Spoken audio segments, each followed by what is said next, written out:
Jeff Noel, 25. I play guitar in the Varsity Killers.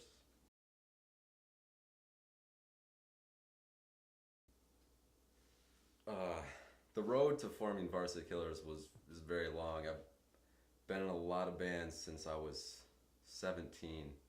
It's actually luck and by accident that this band happened. I was trying to start a band with my friend Graham, and we were just playing guitar together, just jamming twice a week, just for fun. And he found a drummer through Craigslist, and that happened to be Yuri Pavlov. My name's Yuri, played drums in the band. Jeff and I started the band a few years back, so I've been with it since the beginning. It started, I was living in Kalamazoo, and I wanted to play in a band. I hadn't been in a band for a while, so I ended up going on Craigslist in the musicians section and looking for someone that needed a drummer. When I met Yuri, that first time he came over to jam with me and my buddy, he was wearing a shirt that said "fuck reptilians" and was wearing gym shorts. And at first look, I was like, this is not gonna work. We were doing death metal for a while. I was played in a death metal band, and that didn't really go anywhere. And we started transitioning to the sound that we have now, and finally found all the members. And I think we got Steve off Craigslist as well. So that's kind of how the band formed. I'm Steven Rosegnol. I play guitar in Varsity Killers. Have been since August of 2010.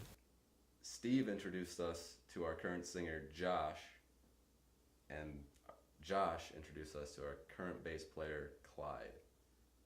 So it's kind of been a lot of member changes, a lot of auditions. Those are weird. People, you don't know what you're gonna get with people sometimes. Becoming a member of Varsity Killers, that's a funny story. Yuri, the drummer of the band, he had gotten a hold of me, and he was like, hey, me and this guy Jeff, we're trying to start a band, and just wondering if you'd like to come have an audition. I said, sure, that'd be great. I showed up with my black SG, and Jeff had a black Les Paul. Those style bodies together, the Les Paul and the SG, just classic. I thought it looked sweet together, and that's the jokes. Like, you're lucky you had an SG, otherwise you wouldn't be here right now. And we actually joke about it to this day that the only reason I'm in this band is because of the guitar I use. So it was, ever since then, it's just been working on songs all the time, and it's been great.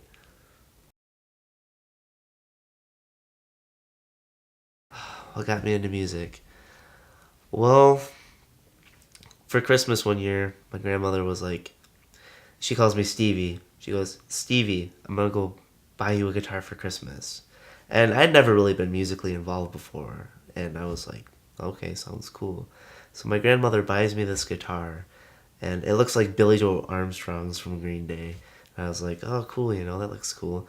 And it sat in my room for like 4 months. And I never touched it. Didn't know how to tune it.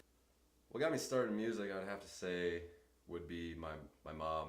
She forced me to take piano lessons when I was 6 years old. Same thing as like every drummer story, used to beat on pots and pans. And then I think my parents finally got sick of that, so they bought me a drum set. Then I picked up a guitar and just been playing that ever since sixth grade, since I was, it must have been like 11.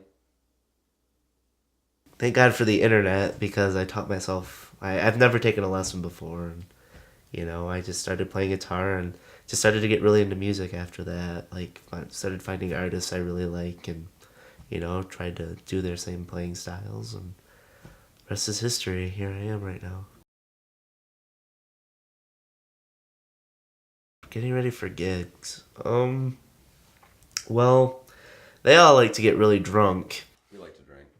But as for me, it kind of depends. Like, I kind of just, it's weird. It's kind of like going into shock almost. It's just like, especially after like I get done playing, but before it's like you get like really nervous. Usually before a show, I'll listen to some death metal or something and get pumped up, even though we don't play metal anymore. But just builds up the energy, and then have a couple Red Bulls, and I'm good to go. But once I'm on stage, everything else just kind of gets wiped out, and it's just You know, once you're on there, you're focusing. You know, you're playing the songs. If the crowd's into it, it's great. You get more into it. Just being on stage is a huge rush. It's probably one of the best feelings. You know, think of when you were a kid and you had to sing in front of, all your peers and everything. And it's like, it's that feeling, but like, I'm noticing the more shows I play, it's not as intense, but there's still like that little feeling of it's like, okay, I'm about to go on stage and it's going to be awesome. First and foremost, it's work, but it's a lot of fun. You know, I don't mind taking the drive. It's weird because this band means so much to me. I mean, I'm a single guy. I work all the time, so it's like I come home and it's like, what do I do? You know, I play guitar. You know, it's something to do. I have to play music, so it's either me playing music by myself in my basement or I play with a band. I'm always trying to think of new riffs or new song ideas for the band, and um, I'm just always constantly trying to come up with new things. And the band, it's pretty much my life. Right now, I mean, it's a collection of people I consider my best friends.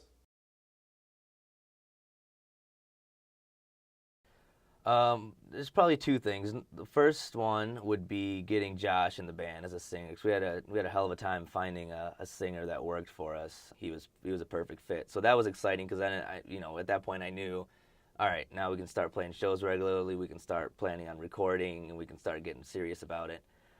The second one is a few weeks ago we played a show at Mulligan's, which was insane. It was packed.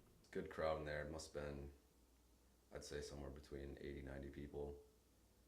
And crowd's going nuts. Just that makes it so much better when you're on stage when the crowd loves it. People actually liked it. It was crazy, and they were yelling. It was hard to kind of hear ourselves for a while. Then when we were done playing, they kept on chanting for an encore, which that never happened before. And luckily, we had an extra song that we didn't play, so we could actually play it for them. But it was I don't know. That was a crazy experience. That was the best show we've ever played. But the best part is the best part. I don't know if you go to shows. Most shows, you just see people that are kind of like arms crossed, just kind of bobbing their heads, standing there.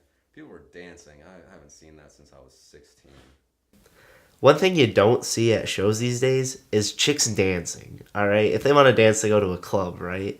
So I don't know if they were just drunk or if they were just having fun, but we had girls dancing. All the guys were like fist pumping and stuff, and it was just a killer show. So after that show, I was like, this is what I'm doing. This is what I want to do all the time.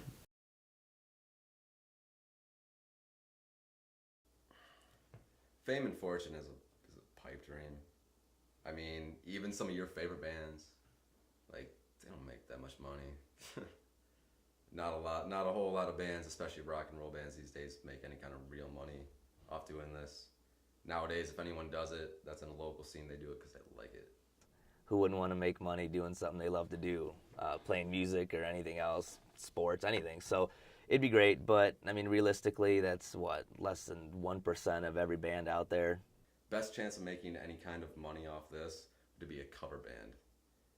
And being a cover band is soul crushing.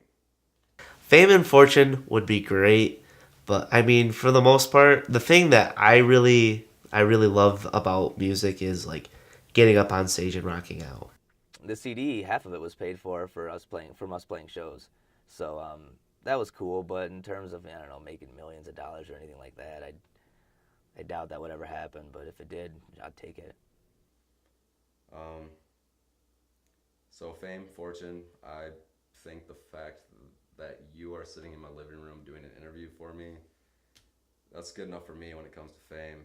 And for the fortune, pay $50 to $100 a show. That gets us drunk and gas money. So right now, that's working just fine.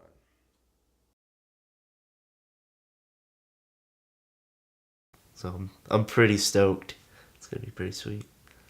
I see the band going pretty far, at least on a local level. I mean, if we got beyond the local scene, I mean that would be great too. I mean, I'm totally all for it. Right now, I see a couple weekend tours around Michigan, maybe like a 12, 15 song record. what I'm working on is getting us shows over in the Detroit area. Now that I live there, you know, I got to do some networking with bars, clubs, you know, venues, promoters, whatever. So what we want to do is branch out into other parts of Michigan and probably the Midwest. If we can, do small tours here and there, maybe like here, Chicago, Ohio, that type of thing. If you have the chance to start a rock and roll band, do it. Because I'm telling you right now, like, before I started this band, I had no idea what I wanted to do in life, you know? Like, I wanted to play rock and roll, but I didn't know anybody, and if you're not sure what you want to do, you don't know where you're going to be in a year. Like, it changes like that. I mean, look at me. I'm living out in Grand Rapids, and, like, 6 months ago, I was still living at home. I don't know, buy our album, I guess. That's pretty much it. And, you know, we worked hard on it, so we like to get it out there. Or don't buy it, download it. I don't give a shit. Just listen to it if you want. Throw it. I don't care. We'll probably end up giving it away for free half the time anyway. Come watch the Varsity Killers. It's a good time.